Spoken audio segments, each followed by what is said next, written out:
Alors, je m'appelle Kevin Chénard. Alors, je travaille à Martinique Aviculture depuis 19 ans.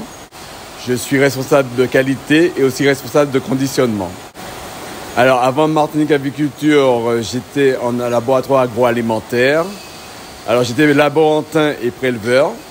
Donc, j'allais dans les hypermarchés pour faire des prélèvements et ensuite, je revenais au laboratoire pour faire des analyses microbiologiques. Ensuite, ici, on a créé l'unité casserie.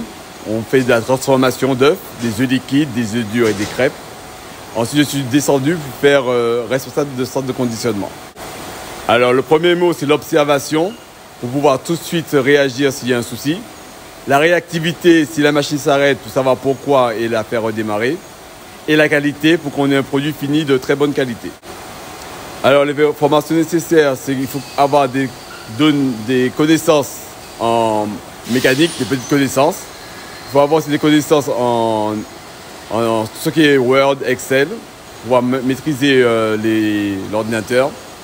Avoir des connaissances un peu de management pour diriger l'équipe. Et peut être un peu de social aussi.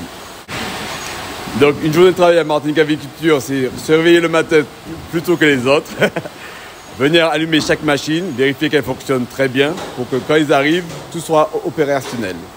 Donc le but, c'est d'arriver tôt, allumer les machines, savoir quelles sont les palettes qu'on va calibrer, quelles sont les références qu'on va faire. Et ensuite, quand ils arrivent, allumer la machine et faire en sorte qu'elle tourne bien. Alors, j'ai choisi ce métier, pourquoi? Parce que l'agroalimentaire est très important pour la Martinique. Donc, pour développer justement la partie industrielle en Martinique et faire en sorte qu'on puisse être autosuffisant. Alors, il faut s'armer de patience, être à l'écoute des autres et surtout, ne pas trop regarder l'heure. Quand on commence, on sait à quelle heure on commence, mais on ne sait pas à quelle heure on finit parce qu'on est agroalimentaire, on est en flux tendu. Par moment, on peut avoir des pannes de machines, ce qui rallonge un peu le temps. Mais il ne faut pas se décourager pour autant et c'est un métier assez passionnant. On découvre tout le temps de nouvelles choses.